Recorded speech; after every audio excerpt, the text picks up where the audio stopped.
rekan-rekan technical audience di seluruh Indonesia, kembali kami di sini di Microsoft Tech Days bersama dengan rekan Khairul Amri dari Microsoft Services.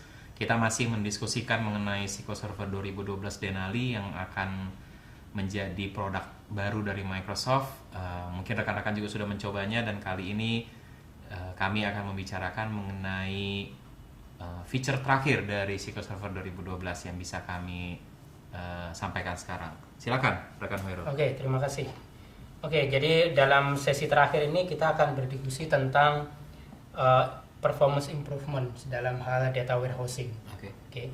Karena biasanya untuk data warehousing ini datanya sangat besar, massive data gitu. Kita bicara data mungkin 5 tahun, 10 tahun untuk dianalisis. Nah, biasanya performance ini menjadi concern. Oke. Improvement apa yang kita punya? Yang paling utama adalah Project Apollo. Oke, kita sebut Project Apollo. Apa sebenarnya Project Apollo itu? Itu adalah column store index. Oke.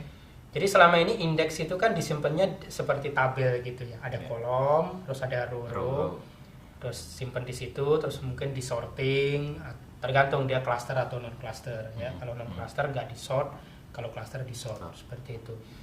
Nah, dalam konsep column store index ini datanya disimpan di grup berdasarkan kolom. Jadi data-data yang sama itu dijadikan satu kolom. Oke. Nanti mungkin di slide berikutnya akan lebih jelas. Oke. Nah, dengan metode seperti itu dia bisa meningkatkan performance untuk query data warehousing ya. Terus kita bisa memproses data dalam batch. Oke. Jadi tidak harus continuous. Kita bisa pecah-pecah data itu dalam batch. Dia sangat optimize untuk desain yang berupa star join. Jadi kalau data warehouse kan biasanya ada fact table di tengah, terus di pinggirnya itu apa dimension gitu. Nah, dia membentuk seperti bintang, makanya kita sebut dia star join. Oke, jadi kalau dia menggunakan star join, dia akan taking benefit most advantage dari column store index ini gitu. Nah, kalau join yang lain yang umum seperti inner join gitu, impactnya seperti apa? Oh, join yang OLTP maksudnya. Iya, betul. Inner OLTP. join, outer join, Yeah. left, right. Oke. Kalau join yang seperti itu sebenarnya tidak perlu pakai ini. Kita tinggal perdalam strategi kita dengan indeks yang sekarang ada, yaitu cluster dan non cluster.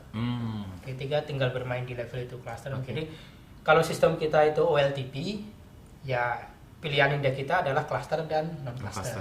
Tapi kalau sistem kita itu data warehouse, kita dapat satu tambahan lagi, column store index. Dia bisa improve untuk star join, karena kalau star join ini kan biasanya banyak data yang berulang tuh. Jadi misalnya di sini ada dimension customer beli sepatu, masuk di fact table. Besoknya beli lagi. Jadi si customer A ini key-nya akan dimension berulang-ulang di fact table gitu. Karena dia dimension berulang-ulang, itu sebenarnya akan lebih efisien kalau dia dijadiin dalam satu kolom. Gitu, daripada instead of pakai cluster index yang disimpan dalam row, ya dia perlu scanning cukup panjang. Oke, ini sebenarnya penjelasan secara teknis apa sih yang sebenarnya terjadi di dalam column store index ini atau Project Apollo gitu. Jadi kalau kita punya table kan biasanya seperti ini. John, Seattle, state-nya tinggalnya di Washington dan lain sebagainya gitu. Kalau kita menggunakan conventional index seperti cluster atau non cluster, itu akan seperti yang di sebelah kiri ini, row store. John, satu kolom, John satu kolom, Seattle satu kolom, dan seterusnya. Kalau column stores dia akan di group sebenarnya. Si column store index engine ini akan mendeteksi mana sih kira-kira yang data ini yang similar atau sama. Kalau datanya sama, kita grupkan jadi satu kolom. Jadi dia bisa lintas row. Misalnya ini. Washington. Ini Washington ada 3 orang kan? Washington, John, Jane sama Jane lagi karena dia berulang, mungkin dia beli lagi kan. Nah, di kolomnya kita simpen dalam satu kolom dia, satu grup. Karena dia udah dalam satu kolom, ketika query engine ini retrieving data, dia nggak perlu ke kolom lain. Tinggal ambil aja gitu dari situ initnya. Nah, ini representasi lebih detail sebenarnya.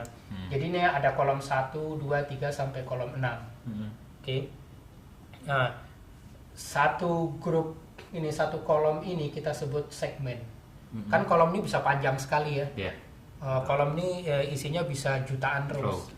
Nah, satu blok kolom ini kita sebut segmen. Misalnya satu segmen itu 1000 row katakan. 1000 row ini isinya data-data yang similar, mirip gitu. Jadi ini yang Washington. Begitu udah masuk ke bawah, ini yang satunya California. Masuk bawah itu grup yang lain. Gitu. Jadi ada blok-blok tapi dia dalam satu kolom. Nah, itu bisa meningkatkan performance kalau dari hasil benchmark sih bisa antara 30 sampai 100 kali dalam hal query performance ya. Jadi ini salah satu contoh benchmark yang pernah kita lakukan. Kalau rekan-rekan pengen tahu lebih detail how to test how this test was performs, itu ada di TechNet sebenarnya dokumennya. Gimana kondisi pengetesannya. Tapi secara garis besar kita punya kurang lebih 1,4 billion rows. Itu berarti miliar. Ya, 1,4 million rows. Kita lakukan tes, ada insert, ada read, ada segala macam. Nah, ini hasilnya. Jadi parameter yang kita gunakan adalah total CPU time. Kalau pakai kolom store, itu total CPU time untuk memproses 1,4 miliar rows ini sekitar 31. Kalau nggak pakai kolom store sekitar 502. Jadi jauh sekali beda. Iya, improvementnya ada sekitar 16 kalinya sebenarnya. Ini sebenarnya bisa naik dan turun tergantung nature datanya. Semakin data itu berulang, dia bisa naik sampai ada satu benchmark yang dia itu bisa naik sampai 100 kali lipat. Karena memang mungkin datanya mirip ya. Datanya banyak yang mirip. Jadi kembali lagi, ini sebenarnya adalah alternatif improvement untuk data warehousing. Kalau yang untuk OLTP sih kita tetap menggunakan yang existing indexing, bukan column store indexing. Terima kasih sekali rekan Khairul. Terima kasih rekan-rekan Technical Audience di seluruh Indonesia. Sesi ini adalah sesi terakhir pada saat ini mengenai SQL Server 2012. Kalau ingin kembali melihat video-video kami yang lain, bisa dilihat kembali yang berhubungan dengan SQL Server 2012, dan tentunya tidak menutup kemungkinan lain kali kita menambahkan sesi-sesi baru ya. Iya, betul. Ya. Jadi stay tune, tetap memonitor Tech Days. Sekali lagi terima kasih.